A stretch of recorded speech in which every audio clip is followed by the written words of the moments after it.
Observando o circuito elétrico de uma das partes dos elementos de um automóvel, o amperímetro A, o voltímetro V, podem ser considerados ideais, já vou falar sobre isso, vai interferir, e o resistor R é ôhmico, ou seja, independente de quanto de passa de corrente por ele, ele vai ter a mesma resistência, pois sua resistência é constante. Tá?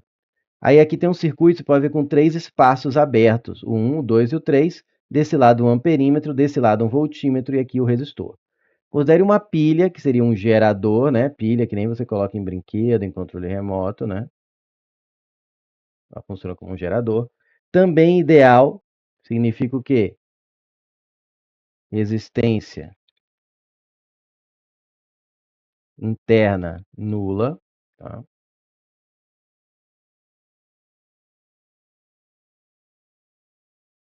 Com resistência interna desprezível, ele já falou, não precisa ter falado, que pode ser conectada aos trechos 1, 2 e 3. Aqui eu ia colocar 1 ou 2 ou 3, senão, porque ficou aos trechos 1, 2 e 3, ficou parecendo, se bem que ele fala uma pilha. Mas fica dando nó na cabeça, né? Então, eu posso conectar ela no 1, 2 e 3, fica parecendo que é nos 3, ela pode conectar nos 3 simultaneamente. Não, ela pode ou no 1, ou no 2, ou no 3.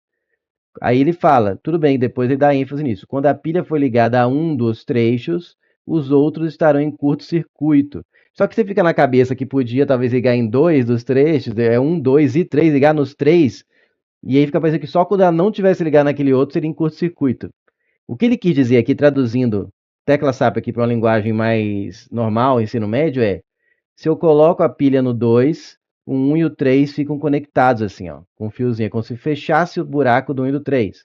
Se eu conecto a pilha no 3, eu fecho o do 1 e do 2.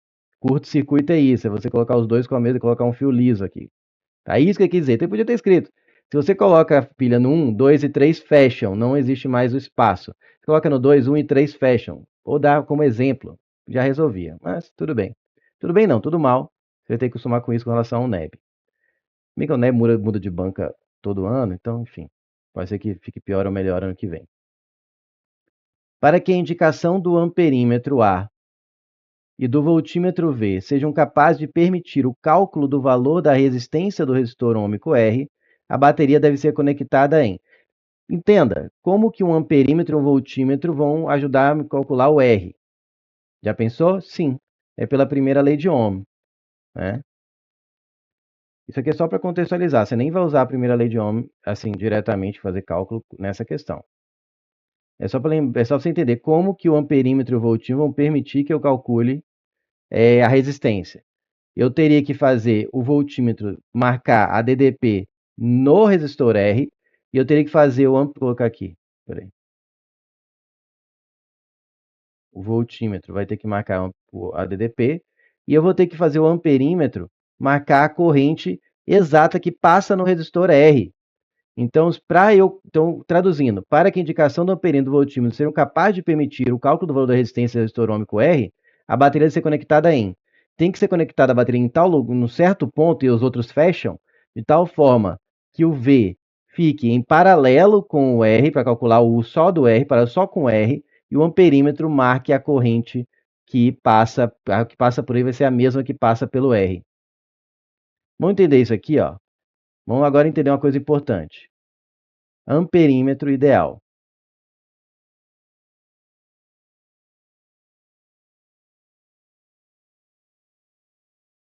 O amperímetro ideal, é importante você saber que ele tem resistência nula, desprezível, tá? E não tem resistência. Por quê?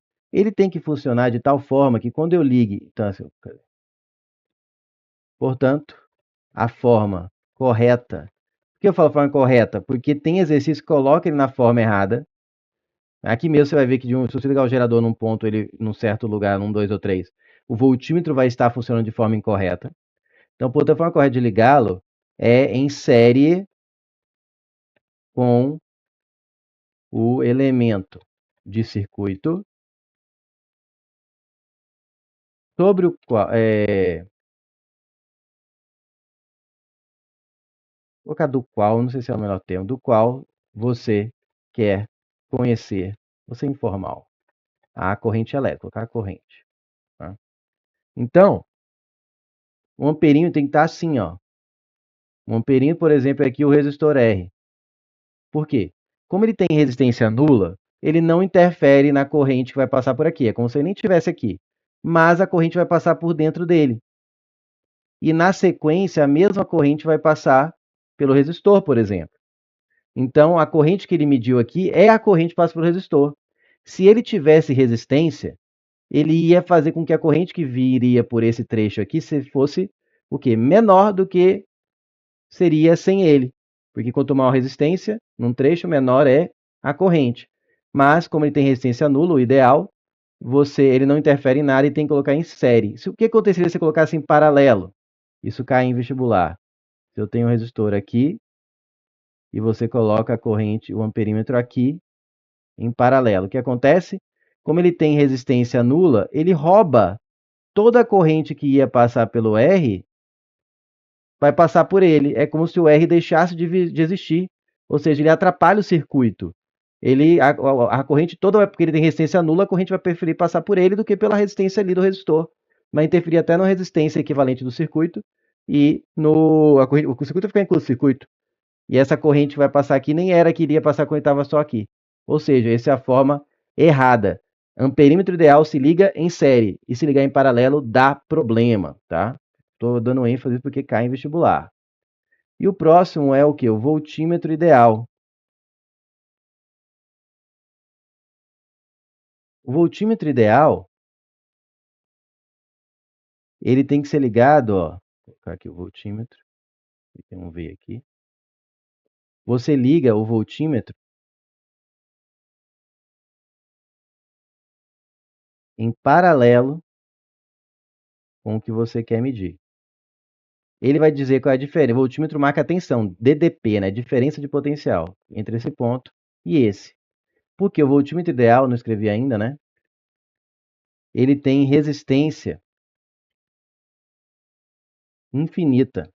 Quando fala infinita, é algo extremamente grande, né? Pensando no mundo real, né? Que torna as outras desprezíveis. Por que ele tem resistência infinita? Justamente para não interferir na corrente, ó. A corrente vem por aqui, opa, aqui tem resistência infinita. Então ela continua vindo integralmente por aqui e ele não interfere no circuito. Ele está lá só observando, tá? E ele marca a diferença de potencial aqui e aqui, nos pontos onde está ligado. Ele marca toda a diferença de potencial que tiver nesse trecho de circuito. Isso é importante, tá? Porque se tiver outra coisa aqui, ele vai marcar a diferença de potencial de tudo que tiver nesse trecho. Aqui eu pus só o R, mas se tivesse outra coisa, dois R's, ele ia dar a DDP dos dois R juntos. Tá? Isso vai ser importante para essa questão. E por que é errado ligar ele em série, né? Que nem você ligaria um amperímetro? Se você liga um voltímetro em série com outro elemento, como ele tem resistência infinita, ele bloqueia a corrente e não passa mais aqui, ele bloqueia aquele trecho de circuito. Perfeito? Então vamos lá. Agora então vamos ligar primeiro a pilha no 1. Na verdade, eu vou fazer o contrário, porque o 1 já é o gabarito, vou dar spoiler. Vai ficar mais claro se eu começar pelo 3. Então, vou de trás para frente. Eu vou ligar primeiro o gerador aqui. Vou fazer o gerador de vermelho. Vou fazer o gerador de azul. Aqui, liguei o gerador aqui. Podia ser voltado a barra grande para lá ou para cá, tanto faz. O que ele vai tentar fazer? O gerador aqui, ele ia tentar produzir uma corrente que saísse para cá. Tá certo? E aí o que aconteceria? O voltímetro aqui não deixa, tem resistência infinita. Ele ia travar o circuito. Ah, professor, e se eu virar o gerador para lá?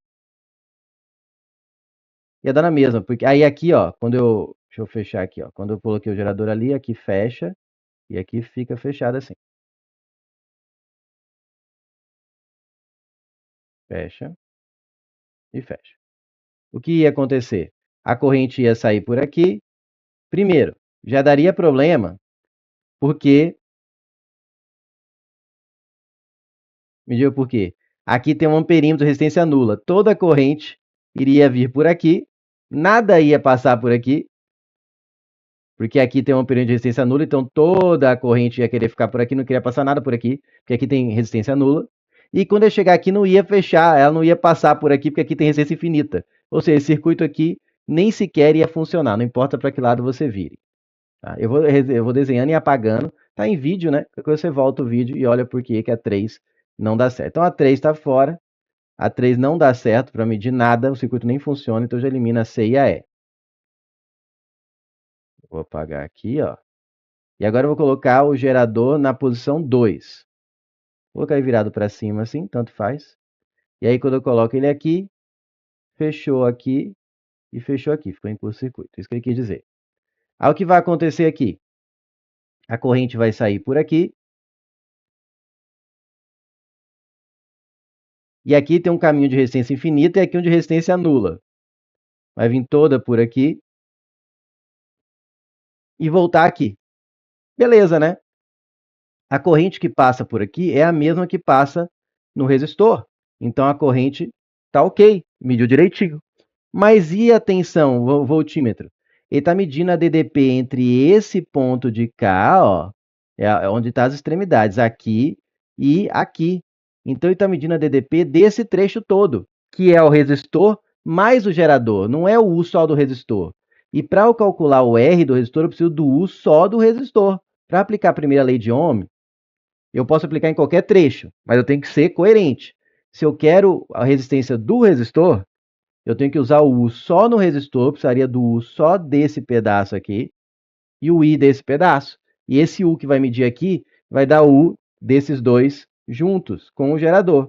Se eu quisesse saber qual era o U, na verdade a resistência total aqui do resistor mais, isso aqui vai pegar parte da DDP, vai dar errado. Eu ia falar assim, porque aqui não tem resistência interna, né? Mas isso aqui vai pegar, essa DDP que ele vai dar não vai ser só do R, vai ser do R mais o gerador, tá certo?